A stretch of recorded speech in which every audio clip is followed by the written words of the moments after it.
자, 오늘도 우리는 변함없이 고린도전서 3장을 좀 이제 나가보도록 할 텐데요. 욕심 같아서는 끝내려고 준비를 했는데 조금 분량이 많더라고요. 그래서 명절에 아주 좀 이렇게 좀 가벼운 말씀을 듣고 싶어 하는 분들도 있기 때문에 상황을 보면서 제가 또 이야기를 이어나가도록 하겠습니다.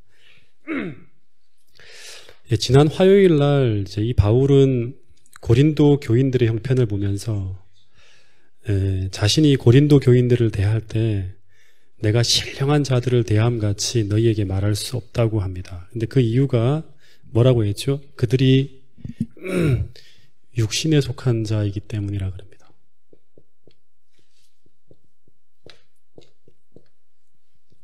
네. 근데 이 육신에 속한 자하고 같은 표현이 뭔가 하면 그리스도 안에서 영적인 어린아이, 이걸 이제 비슷하게 같이 표현하고 있습니다. 그래서 바울이 이들에게 이 육신에 속한 자이고 어린아이 같기 때문에, 완전히 육신에 속한 건 아니죠. 완전히 육신에 속해 있다 그러면 그 사람은 그리스도인이 아니죠. 그리스도 안에서 어린아이니까 이 사람들이 신앙인이라고 하는데 거의 그 영적인 부분들에게 신경을 쓰지 않는 사람들이에요. 그래서 보니까 바울이 이 사람들에게 젖으로 처음에 이제 3년 전에 이들을 양육할 때는 젖으로 이제 양육을 하고 밥으로 하지 못했다 그럽니다. 그러니까 이제 젖은 어린아이에게 양육에 필요한 것이고 밥은 성장하고 있는 사람들이 먹는 것이죠. 네. 다시 말해서 그래서 이 사도 바울은 이 고린도 교인들이 밥을 소화할 수 없는 자들이기 때문에 이런 사람들에게는 아주 깊고 신령한 진리들을 전하지 못하는 거예요. 근데 문제는 3년 전에 그가 처음 고린도에 갔을 때 그때 이 고린도의 모습, 고린도 교인들의 모습이 어린아이 같은 모습이었다고 하고 있는데, 근데 이제 문제는 3년이 지난 후에 지금도 똑같이 단단한 식물을 감당하지 못하는 영적 어린아이에 이제 머물러 있다는 거죠. 그러니까 신령한 진리를 들을 수도 있겠죠. 근데 소화하고 삶으로 실천하지는 못하는 거예요. 그러니까 성장하지 못하는 거죠. 네. 그래서 사도 바울이 이제 이들이 성장하지 못하는 이유를 이제 이들이 육신에 속한 자이기 때문이라고 이제 진단을 했는데, 이 육신에 속한 자들을 조금 더 설명을 하면, 이 사람들은 이제 육이라는 말을 썼잖아요. 육신에. 그 육신에 속했다는 말은 뭐예요? 자기 몸이 원하는 대로 따라가는 사람들이에요. 그래서 이 사람들은 성령의 지도를 받지 못해요.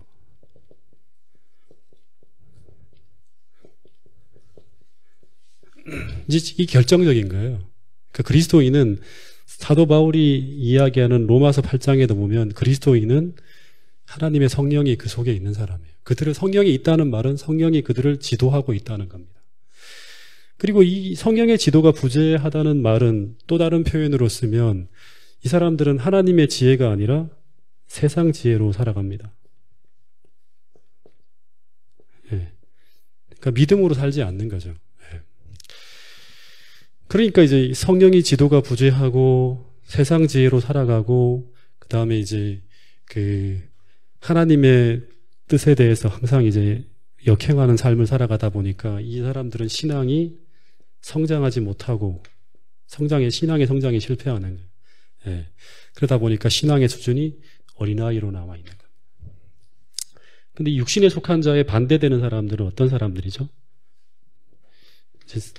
고린도전서의 표현입니다. 신령한 자예요. 그러니까 육에 반대되는 게 뭐냐 그러면 영이죠. 예. 신령한 자예요. 근데 이 사람들은 성령의 지도를 받아요. 예.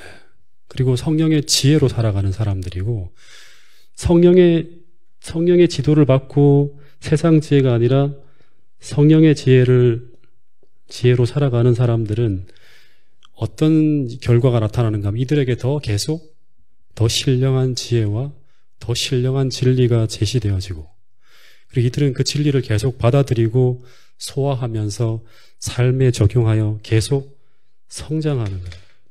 예. 언제까지? 그리스도의 장성한 분량에까지 계속 성장하며 자라가는 자들입니다. 그래서 여러분, 지금 이제 몇 번에 걸쳐 제가 계속 이야기하는 것 중에 하나가 성령을 통하여 성장하고 자라가는 이들을 가리켜서 재림교회는 이 사람들을 뭐라고 표현하죠? 계속 성령을 통하여 성장하고 자라가는 이들을 가리켜서 재림교회는 늦은 비 성령을 위해 날마다 이른 비의 체험을 하고 가는 남은 물이라고 하는 거예요. 예.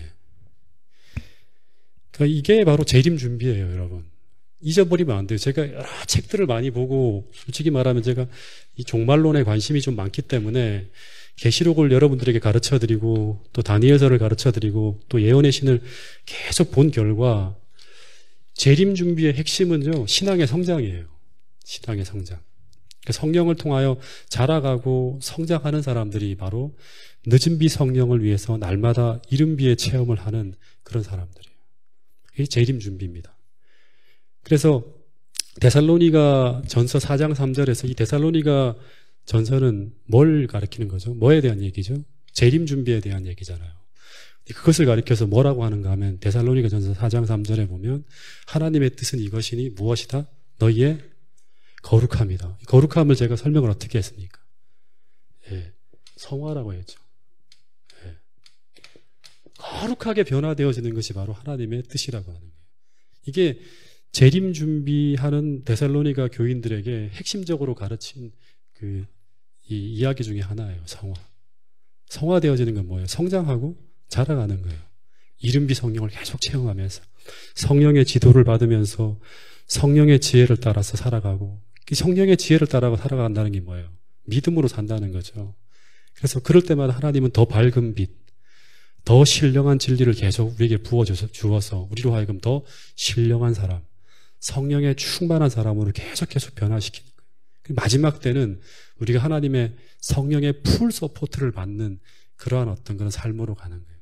종말에는 성령의 풀 서포트를 받지 않으면, 성령의 충만함을 경험하지 못하면 우리는 결국 마지막 시대를 지나갈 수가 없다는 것이 예언의 신의 가르침이고 성경의 가르침입니다.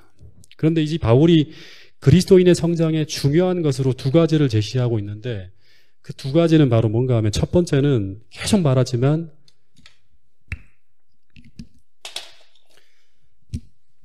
성령의 지도이고요.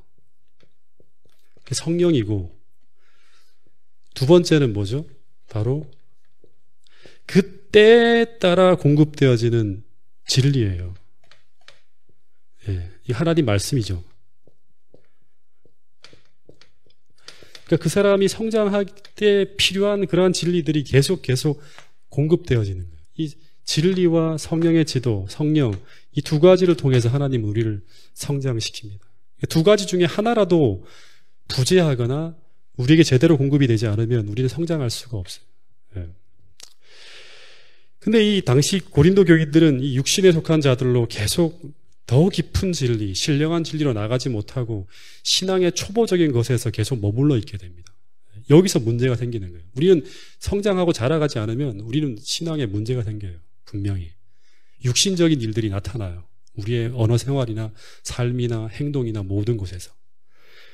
제가 최근에 조금 여러 신학의 트렌드라든가 교회 상황들을 보면 교회마다 사람들을 경쟁적으로 많이 모으려고 하죠. 이게 교회 성장 때문에. 그러다 보니까 재미있는 설교, 그 다음에 웃기는 설교가 아주 인기 있고 많은 사람들에게 유행하고 있습니다. 그래서 많은 사람들이 그런 교회에 많이 모이고 있는데, 근데 제가 가만히 생각해 보니까 어쩌면 이런 교회가 고린도 교회가 아니었을까 하는 생각을 해봅니다. 다시 말해서 신령한 진리를 사모하지 않고 그들의 마음을 유쾌하게 해줄 수 있는 진리만을 원하는 거예요. 근데 거기에는 그들의 마음에는 맞을지 몰라요, 교회 오면. 하지만 뭐가 없다? 신앙의 성장이라는 건 없어요. 거기에 맞는 적절한 진리들이 계속 공급되어져야 되는 거예요. 그래서 이렇게 신앙이 성장하지 못하고 정체되어 있다 보니까 그들 중에 나타나는 것이 뭔가 하면, 교회에서 나타나는 게 성령의 열매가 나타나야죠. 교회에 성령이 머물고 있다 그러면, 성령이 지도하고 있다 그러면 그들은 계속 신앙이 성장하고 자라가면서 성령의 열매가 나타나야 되는데 이 고린도 교회에 육신의 열매가 맺히고 있어요. 이 육신의 열매를 갈라디아서에서 여러 가지 설명하는데 이제 이 고린도 교회는 바로 두 가지가 이제 나타났다 그럽니다. 시기와 분쟁이라는 게. 여러분 확실한 것은 이 교회 안에 성령이 부재하게 되고 그리고 신령한 진리가 이해되지 않고 또 공급되지 않으면 이제 다시 얘기하지만 교회는 신본주의가 아니라 인본주의로 흘러가게 됩니다. 인본주의. 인본주의라는 건 뭐예요? 사람 중심으로 흘러가는 거죠. 사람의 영향력이 커지는 거예요. 그러면 하나님이 아니라 세상에서 큰 사람, 세상에서 많은 학벌을 가진 사람이나 세상에 경제적으로 아주 진짜 큰 능력을 가지고 있는 사람이 교회에서 크게 보이고 그러면 그 사람들은 자꾸 이제 사람들의 어떤 그 사람의 영향력이 커지면서 사람들이 교만해지고 시기심 생기고 질투심 생기면서 교인들 사이에서 갈등하고 분쟁하는 그런 모습이 나타나게 된다고 하는 겁니다.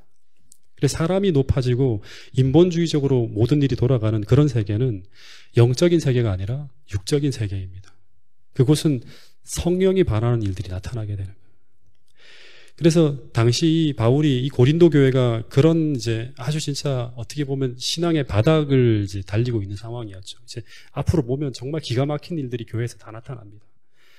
이 당시 고린도 교회 선친자들에게 계속 높아진 인간을 다시 낮추고 위대하신 하나님을 다시금 사람들 앞에 높임으로 교회의 분열을 바로잡으려고 그래요. 그래서 바울이 하는 이야기가 이런 이야기입니다. 고린도전서 3장 7절부터 9절에 있는 말씀을 같이 한번 읽어보겠습니다. 고린도전서 3장 7절부터 9절입니다. 자, 시작.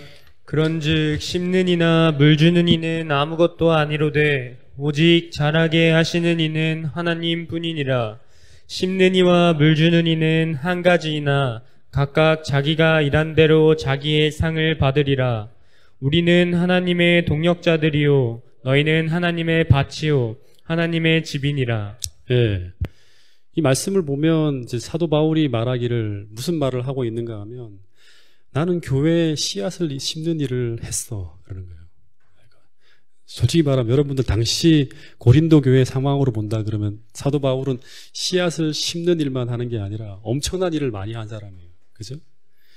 근데 나는 씨앗을 심는 일을 했고 너희들을 위해서 그리고 아볼로는 그런 교회를 성장시키기 위해서 물 주는 일을 했는데 그러나 씨앗을 심는 이나 물 주는 이가 위대한 것이 아니라 씨앗을 어떻게 하는 사람, 싹 틔우는 사람 그리고 자라나게 하시는 분이 정말 위대한 분이라고 그분이 누구인가를 주목하라는 거예요.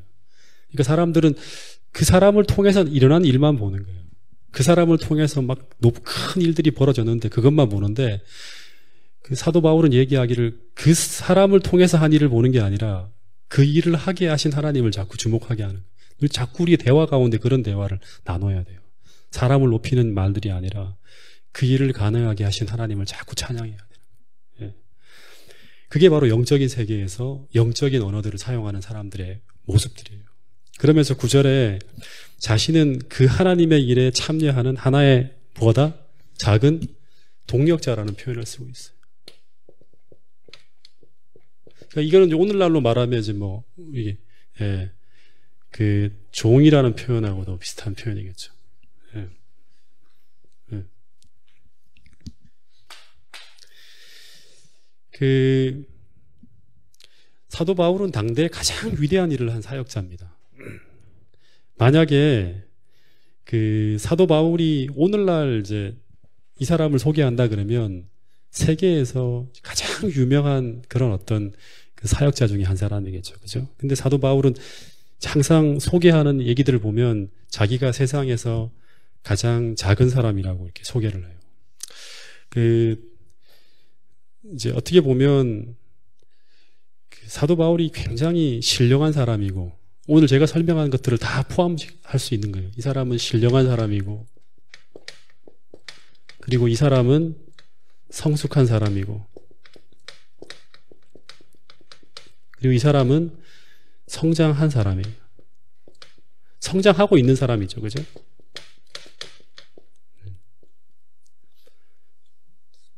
근데 이 사람이 진짜로 신령한 사람이고 정말 성장하고 성숙한 참 신앙이라는 증거가 바로 무엇인가 하면 사도 바울의 위대함이라고 할 수 있겠죠. 그죠? 지난 화요일에도 말한 것처럼 이 사람의 사역의 위대함이나 또 이 사람이 갖고 있는 지식의 위대함이 아니라 이 사람이 가장 위대한 점은 바로 뭔가 하면 하나님 앞에 겸손하다는 거예요.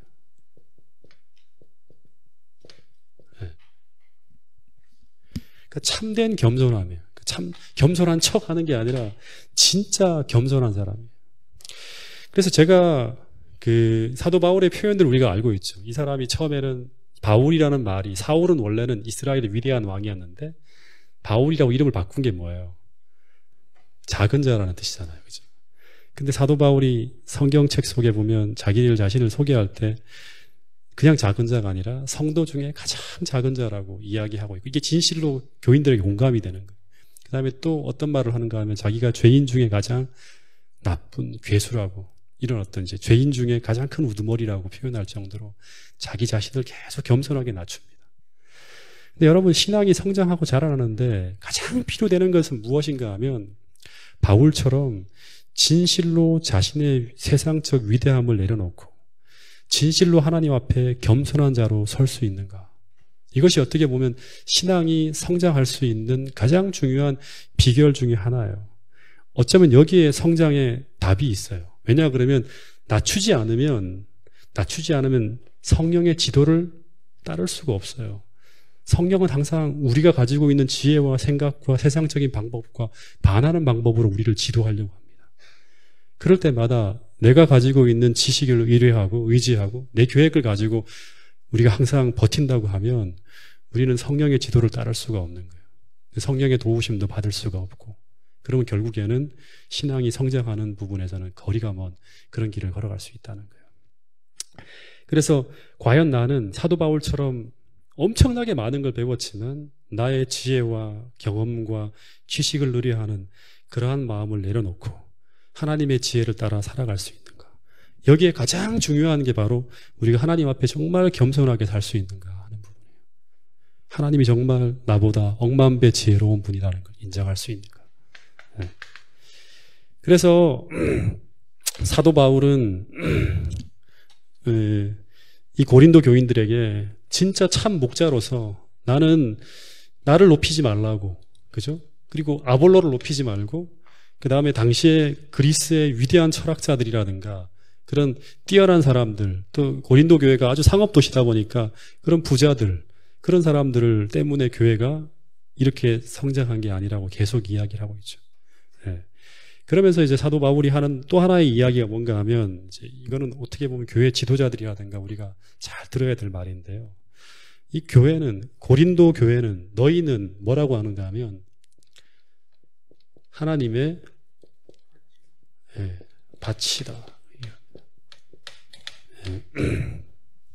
그리고 또 너희는 하나님의 집이라고 얘기합니다. 자꾸 이게 안 나오네요. 이 하나님의 밭이라는 이 말은 헬라어로 게오르기온이라는 단어를 쓴다 그럽니다. 이 밭이라는 말이 헬라어로 게오르기온이라는 단어를 쓰는데,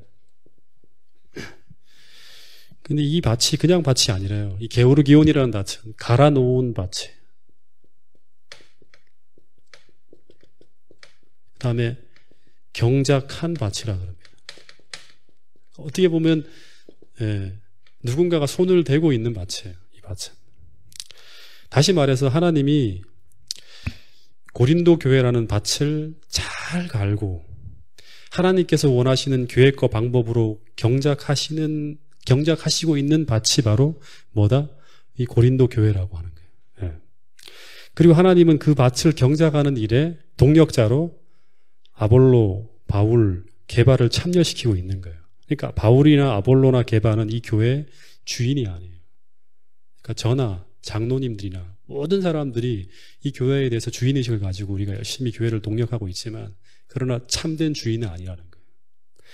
그래서 이 밭을 우리가 자신의 주장과 자신의 뜻대로 다시 말해서 하나님의 뜻이 아닌 인간적인 계획과 방법을 사용하지만 않으면, 이 교회를 망치지만 않으면 교회는 자연스럽게 아름답게 성장하고 하나님이 바라시는 열매를 맺으면서 아름답게 지어질 수 있다고 하는 거예요. 이게 이제 최근에 많이 이제 교회 성장학으로 요즘 유행하고 있는 자연적 교회 성장론과 아주 딱 맞아떨어지는 그러한 이야기입니다. 그래서 바울도 본문을 통해서 말하기를, 이 교회를 나도 나의 뜻대로 이끌지 않고 나는 그저 하나님의 밭에 연결되어진 작은 동력자라고 하는 거예요. 여러분, 이런 의식이 굉장히 중요해요. 우리가. 그래서 하나님의 교회를 성장시키는 일에 제가 자주 얘기하지만 인간적인 열정과 노력도 중요하지만 더 중요한 것은 그 열심과 그 노력이 어디서 오는가 하는 거예요. 이게 더 중요한 일이죠. 다시 말하면 육에 속한 인간적인 지혜인가 아니면 하나님의 지혜인 성령의 인도하심인가 하는 거예요. 어떻게 보면 인간을 높이기 위한 어떤 그런 노력인가, 하나님을 높이기 위한 열심인가. 왜냐하면 인간적인 열심으로 이루어진 교회는 성장하는 것처럼 보이지만 결국 시간이 지나면 어느 순간 그것이 이제 분열되어지죠. 사람을 중심으로 이렇게 쭉 성장되어졌기 때문에.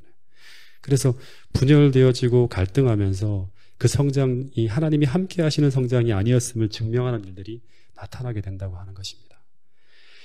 그래서 또 하나 이제 사도 바울이 얘기하는 게 이제 이 고린도 교회가 하나님의 집이라고 이제 이야기하고 있습니다.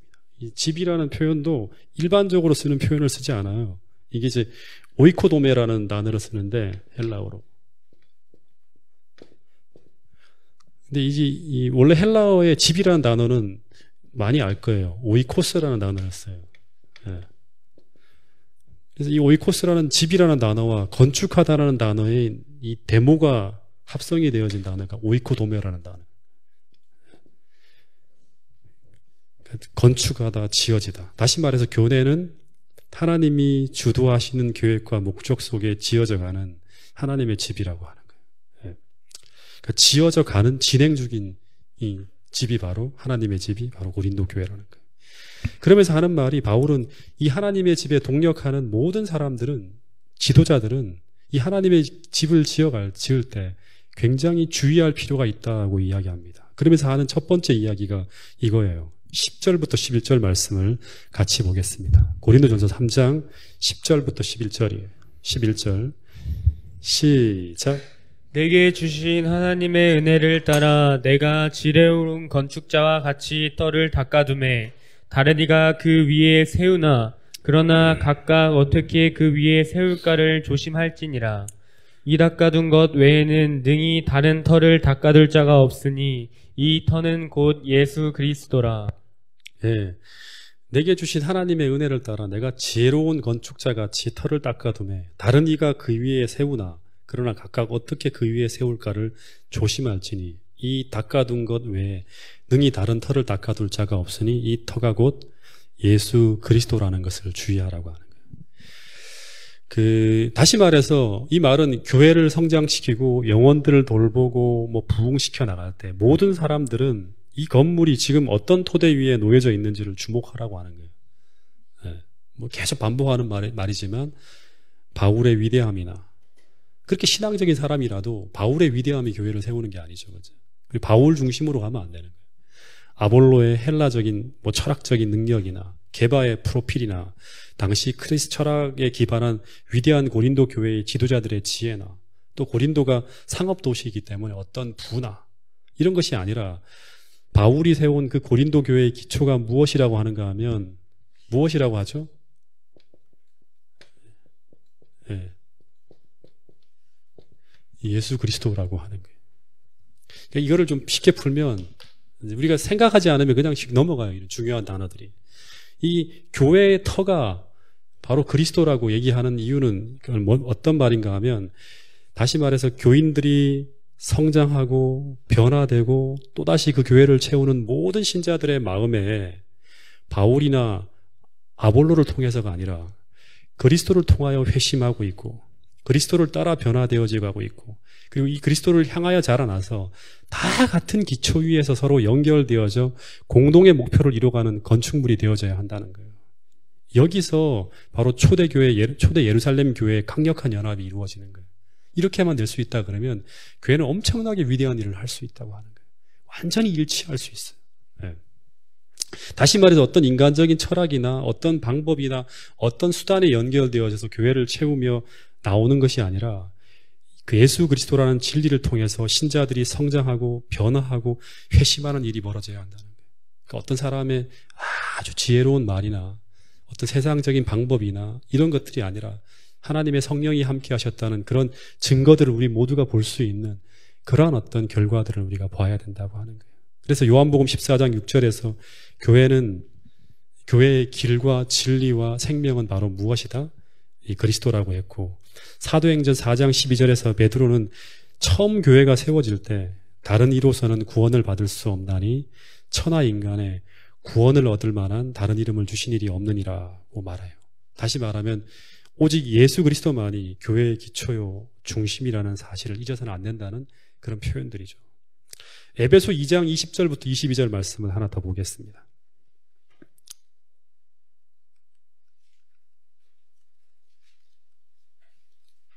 자, 에베소서 2장 20절부터 22절입니다. 2장 20절부터 22절 시작. 너희는 사도들과 선지자들의 터 위에 세우심을 입은 자라. 그리스도 예수께서 친히 모퉁이 돌이 되셨느니라.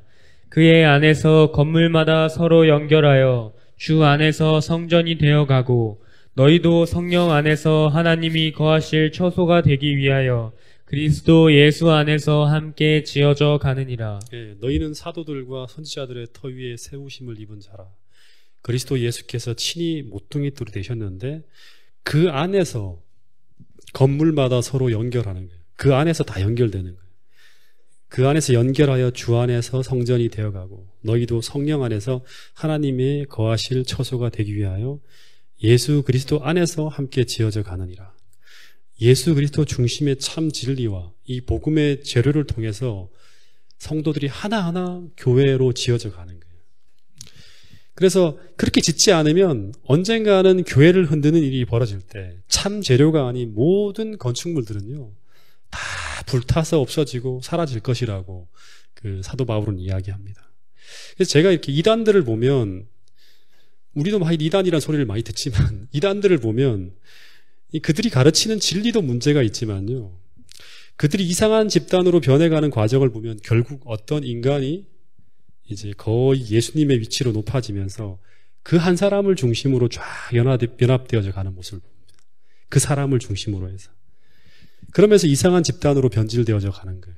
그래서 오늘 우리도 내가 어떤 인간의 영향력이 아니라 내가 정말 그리스도 안에서 연결되어진 참 그리스도인인지를 스스로 찾아봐야 한다는 거예요. 점검해 봐야 되는 거예요. 내가 정말 주님 안에서 연결되어진 사람인지. 제가 지금도 가만히 보면 저를 이곳에 이렇게 세울 수 있도록 저를 도왔던 분들 중에서 아주 큰 영향력을 미친 분들이 꽤 많이 있어요. 지금도 기억하지만. 근데 많은 분들이 참 재미있는 것은 제가 저를 이곳에 이렇게 설 수 있도록 성장을 시켜놓고 그분들은 다 신앙을 떠났다는 거예요. 많은 분들이. 지금 어떤 분은 거의 간들간들하게 지금 이렇게 교회를 간신히 다니시는 분이 한 분 있고, 그리고 또 한 친구는 정말 저에게 굉장히 큰 영향력을 미쳤거든요. 제가 여기 실제로 제 결혼할 때 사회까지 본 친구였어요. 굉장히 신앙이 좋은 친구였어요. 근데 최근에 이야기를 들어보니까 교회를 안 다닌대요. 돈은 잘 벌고 있는데 사는 것도 태계원이라는 얘기를 들었어요. 옛날에 시골 생활을 했는데. 근데 제가 그분들이 떠날 때 이제 계속 같이 신앙을 세워가보다 그분들이 계속 신앙에서 멀어져 가는 걸 봤어요. 근데 저도 같이 무너질 수 있잖아요. 그죠? 그렇게 되면. 그 사람들이 신앙에서 이렇게 멀어져 갈 때. 근데 쟤는 무너지지 않았어요. 저는 그분들을 통해서 제가 지금 이곳에 서 있지만 저는 그분들 안에 머물러 있지 않았다는 거예요. 저는 계속 그리스도 안에서 본문에 나오는 이야기처럼 계속 더 밝은 지도를 받으면서 조금씩 계속 저는 자라나고 있었기 때문이라는 생각이 드는 거예요. 다시 말해서 믿음의 초보일 때는 우리가 어떤 한 사람의 지도를 받으면서 그 영향을 받게 되지만 우리가 성장하고 자라나갈 때 우리는 어떤 한 인간이 아니라 무슨 지도를 받아야 된다? 성령의 지도를 받으면서 나가게 되고, 그러면 우리는 나를 지도한 그 사람이 변질되어지고 무너진다 하더라도 우리는 그 영향력 아래서 같이 무너지지 않고 오히려 그분을 케어할 수가 있는 거예요. 지금 계속 그분을 좀 이렇게 케어해달라고 그 사모님이 저한테 전화도 주고 막 하고 있거든요. 근데 그때는 저보다 훨씬 더 앞선 신앙을 하고 있는 친구였어요. 여러분, 그래서 우리가 계속 진리 안에서 내가 성장하고 자라나면서 결국 더욱 견고하게 그리스도 안에 연결되어져 있다는 사실을 확신할 수 있는 동작중앙교회 모든 성도들이 될 수 있기를 간절히 바라겠습니다. 12절부터 15절 말씀이 한 구절만 좀 더 보고 제가 마치겠습니다. 12절부터 15절입니다. 시작. 만일 누구든지 금이나 은이나 보석이나 나무나 풀이나 짚으로 이 터 위에 세우면 각 사람의 공적이 나타날 터인데 그 날이 공적을 밝히리니 이는 불로 나타내고 그 불이 각 사람의 공적이 어떠한 것을 시험할 것임이니라. 만일 누구든지 그 위에 세운 공적이 그대로 있으면 상을 받고 누구든지 그 공적이 불타면 해를 받으리니 그러나 자신은 구원을 받은 불 가운데서 받은 것 같으니라. 예, 요 부분만 조금 다루고 제가 나머지 부분들은 다음 주 화요일 날 좀 다룰 텐데요. 그러니까 여기에 보면 우리가 교회를 지어 나갈 때 건축 자재가 나오죠. 뭐가 있습니까? 금도 있고 은도 있고 그 다음에 풀도 있고 그 다음에 집도 있죠. 예. 근데 이 건축 자재들이 뭘까요? 뭘 의미할까요? 금이나 은이나 풀이나 집이나, 예. 이게 뭘 의미하는가 하면 두 가지로 이제 이해될 수 있다 그럽니다. 이 재료들은 하나는 영적인 진리고요. 어떤 진리로서 그 교회가 세워지는가 하는 부분에 대한 이야기고, 또 하나는 뭔가 하면 그 진리의 기별을 따라 형성되어진 성도들을 의미한다 그럽니다. 예. 이 영적 진리를 받아서 어떤 성도가 이제 교회의 한 그 부분을 형성하는데 그 재료가 이제 금으로 사용되어지고 금으로 나타나고 은으로 나타나고 그 다음에 풀로 나타나고 집으로 나타난다는 거예요. 예. 그래서 이 신령한 진리의 교훈을 통해서 건강한 그리스도인으로 형성되어질 때 교회를 구성하는 재료 하나하나가 이제 이렇게 금으로 딱 잡혀 있으면 불 같은 시련이 막 불어올 때 금은 탑니까 안 탑니까? 안 타죠, 그렇죠? 그래서 불 같은 시련이 불어올 때도 불타 사라지지 않고 그대로 버텨낸다는 거예요. 은도 마찬가지죠. 근데 하늘로부터 주어진 것이 아닌 뭐 인간의 철학이라든가 또는 뭐 거짓 기별, 잘못된 교훈, 이런 걸 통해서 만들어지고 지어진 재료들은 결국에는 불 같은 시험이 불어올 때 그 재료들이 다 불타서 사라지는 거예요. 그런 것들은 이제 풀이나 집 같은 것으로 이제 나타날 수 있겠죠. 예. 그래서 금이나 은은 불 같은 시험을 견디게 되는 재료이고, 나무나 풀이나 집은 불 같은 시험을 견디지 못하고 사라지게 되는 재료를 의미하는 거예요. 그래서 여러분, 오늘 우리가 어떤 재료를 가지고 지금까지 내 신앙이 형성되어져 왔는지 점검을 해야 됩니다. 만약에 오늘 제가 설명드린 것처럼 우리가 성령의 지도를 따르고, 예, 그리고 늘 더 단단한 식물, 그러니까 더 영적인 신령한 재료들, 다시 말하면 더 깊은 어떤 이런 하나님의 진리를 사모하면서 우리가 살아가지 않는다면 우리는 어떻게 보면 영적으로 성장하지 못하고 이 성장에 실패하게 되죠. 그렇죠? 그리고 우리가 어린아이로서 남아있게 되면 하나님께서 마지막 때 우리를 어떻게 지도하는가 하면 성령을 통해서 지도하는 거예요. 진리를 통해서. 근데 그것을 받아들일 수 없는 어린아이가 돼버리면 성령의 도움을 받을 수 없게 되고 결국에는 마지막 사명을 감당하지 못하는 가운데 불같은 시련이 닥쳐올 때 우리의 신앙이 금이나 은이나 이런 어떤 이 영구적으로 그 성전의 재료로 세워지는 재료들이 아니라 이 불같은 시험 속에 타사 사라지게 되는 불이나 풀이나 집으로 나타나게 될 수 있다는 거예요.